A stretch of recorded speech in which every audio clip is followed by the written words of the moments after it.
Oknum pejabat Kabak Tapem pemerintah Kabupaten Karimun secara terang-terangan melakukan mobilisasi dukungan untuk pasangan calon gubernur nomor 1 Ansar Ahmad, Aris Pratamura. Hal ini dapat dibuktikan dengan beredarnya rekaman pembicaraan oknum aparatur sipil negara dengan Lurah Sungai Raya Kecamatan Meral Kabupaten Karimun.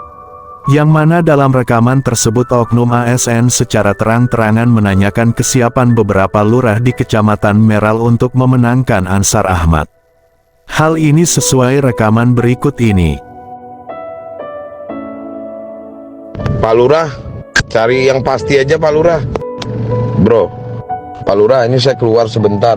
Ada teman-teman dari Mabes Polri, makanya saya bergeser. Pak Lurah, itu Sungai Pasir, Meral Kota, Baran Timur, kemudian Parit Benut. Arahnya kemana ya Pak Lurah ya? Maksudnya tegak lurus nggak ke Pak Gubernur Ansar? Saya mau pastikan dulu. Menanggapi situasi yang terjadi, tim pemenang pasangan calon gubernur Kepulauan Riau nomor urut 2 pasangan Muhammad Rudi, Aunur Rafiq yang diwakili Sulfano Putra anggota DPR Kabupaten Karimun dari PDIP sebagai salah satu partai pengusung pasangan nomor urut 2 mengatakan dengan tegas bahwa hal ini telah dilaporkan ke Bawaslu Kabupaten Karimun. Menurut Putra, semua bukti yang sangat konkret telah kami serahkan ke Bawaslu. Sekarang tugas Bawaslu untuk segera memproses secara hukum. Putra sangat yakin bahwa apa yang dengan sengaja dilakukan oleh oknum aparat sipil negara tersebut telah mencederai nilai-nilai demokrasi dan pelanggaran berat Undang-Undang Pemilih Umum hingga sanksi pidana sangat berpotensi dijatuhkan. Karena sebagai kader PDIP saya tidak terima dengan perbuatan oknum ASN ini, sebagaimana dikemukakan oleh Putra. Saya kan pagi tadi menghadiri acara pelantikan KPPS di Nilam Sari, sekecamatan Meral. Lalu ada telepon masuk, staf saya yang telepon, yaitu kasih kesah saya, Berita. Dia telepon, saya angkat, telepon itu ternyata Pak Kabak Tapem yang telepon saya. Dia ngancam, kalau awak tidak datang sekarang, 1x24 jam, saya akan bawa kasus ini ke Polda. Jadi saya waktu itu lagi nyetir mobil sama Lurah Sungai Raya. Sampainya di kantor, ternyata dia sedang menunggu saya. Sebelum itu, beliau mengancam anak istri saya. Itu yang tahu nanti staf saya. Masuklah saya ke Lurah Sungai Raya, disuruh keluar. Tidak ada urusan dengan Lurah Sungai Raya. Saya hanya urusan dengan Lurah Sungai Pasir. Itu aja. Terus di dalam apa percakapan Pak Lurah? Percakapannya saya suruh mengakui voice note itu saya yang menyebarkan. Voice note itu pengancaman itu saya akan bawa juga semua anak dan istrinya terlibat di sini semua. Gitu. Ancaman yang untuk dikasih saya belum tahu nih ancamannya apa tadi. Cuman ancamannya dia ngancam istri dan anak saya. Jadi saya suruh telepon orang rumah saya, istri saya, suruh hadir sekarang juga di kantor lurah. Hadirlah orang rumah saya, dijelaskan dia, katanya saya lah yang menyebarkan voice note, isi voice note yang sekarang lagi viral itu. Apakah sebelumnya Kabak Tapem ini pernah menghubungi Pak Lurah atau apa? Untuk menghubungi biasa-biasa aja, sekedar biasa-biasa menghubungi. Cuman untuk mengarah-arahkan itu memang belum ada. Cuma tersebut nama Lurah Sungai Pasir dan kawan-kawan tadi itu. Itu aja.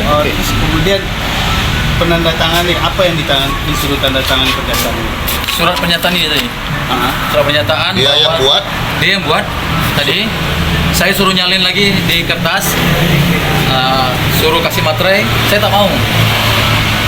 Saya bilang ini menjerat saya kalau saya tangani, dan video tadi itu istri saya suruh menyaksikan. Terus dia langsung marah atau langsung bagaimana Pak Lurah? Setelah saya tolak, dia marah, dia nendang meja saya, keluar dia. Setelah itu apakah ada kata-kata pengancaman atau intimidasi lain? Ada, yaitu ancaman beliau, saya akan tidak lanjuti ini ke Polda Kepri karena saya sudah telepon ajudan Pak Yan Fitri gitu ya. Oh gitu. Iya. Tersebut nama Yan Fitri, kan itu ya? Ini Belum ada. Saya belum ada laporan polisi. Ada cara mengancam polisi, Pak. Ada ancaman. Kami akan serahkan dulu ke Bawaslu. Kalau Bawaslu ternyata dia, ya, itu kami sudah melaporkan ini kepada pihak hukum kami, yaitu pengacara kami. Kami menyerahkan dulu kepada Bawaslu. Ternyata itu betul, akan kami lanjutkan pelaporan ke Polres Karimun. Oke? Ada ancaman sama Romo kan? Ya, kalau bukan ancaman, dia bukan mengancam Romo, tapi dia mengatakan Sulfano Putra. Waktu saat itu saya waktu tahu dia ada di ruangan itu, saya dapat informasi dari salah satu orang, ada kabak kapum di ruangan Pak Lurah Sungai Pasir. Saya langsung mengelepon Pak Lurah Sungai Pasir, ternyata handphonenya tuh di atas meja, kata menurut dia. Tertulis nama saya Sulfano Putra. Dia mengatakan, langsung dia bilang, Sulfano Putra, Rafiq dan Romo tidak akan bisa melindungi kau. Satu tadi Hengki Jambak. Hengki Jambak. Hengki Jambak. Saya. Abang pas nelpon tadi kan? Iya. Nampak tuh di situ. Hengki Jambak juga tidak bisa melindungi. Awak saya seret. Oke. Oke. Oh kenal isinya, tadi saya ditelepon nangis. Iya. Nangis dia takut. Karena ancamannya saya akan dikenakan undang-undang IT, itu hukuman pidana 10 tahun penjara di situ. Dia belum tentukan kayaknya. Iya. Jadi istri saya pun nangis dia di ruangan saya itu. Kasih itu. Oke. Bersama kami.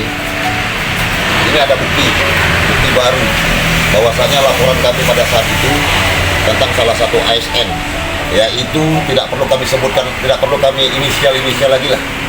Zul Airi ya. Kabak Tapen ya. Kabak Tapem di lingkungan pemerintahan Kabupaten Karimun pada hari ini tanggal 7 November 2024 mendatangi kantor Lurah Sungai Pasir.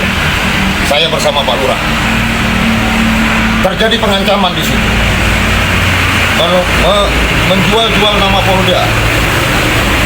Mengatakan bahwa saya tidak ada apa-apanya, tidak bisa melindungi yang bersangkutan. Mengatakan bahwasanya Bapak Rafiq tidak bisa melindungi yang bersangkutan.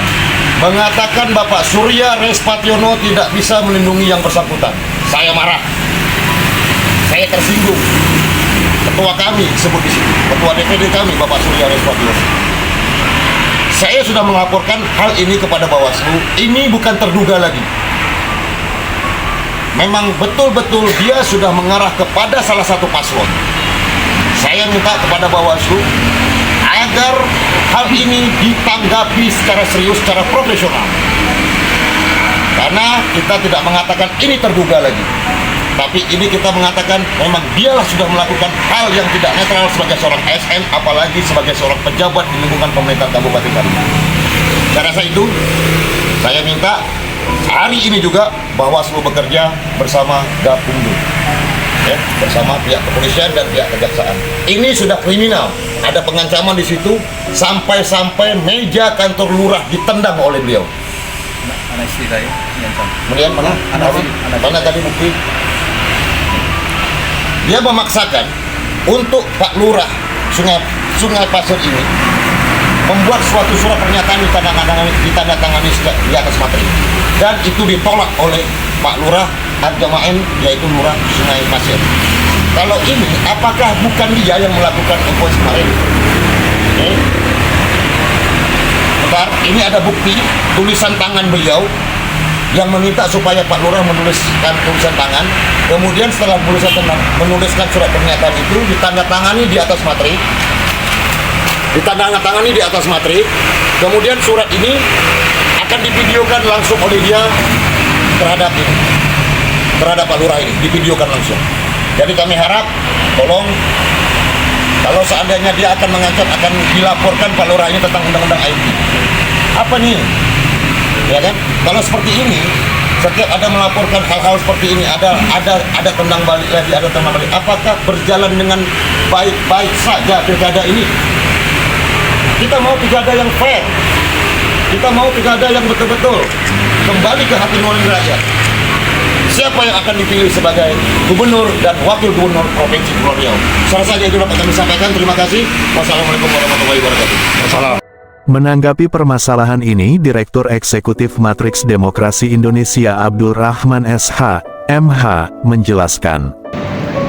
Atas permasalahan ini, saya melihat bahwa sudah sangat jelas dan sangat terang benderang, ada bukti yang sangat konkret.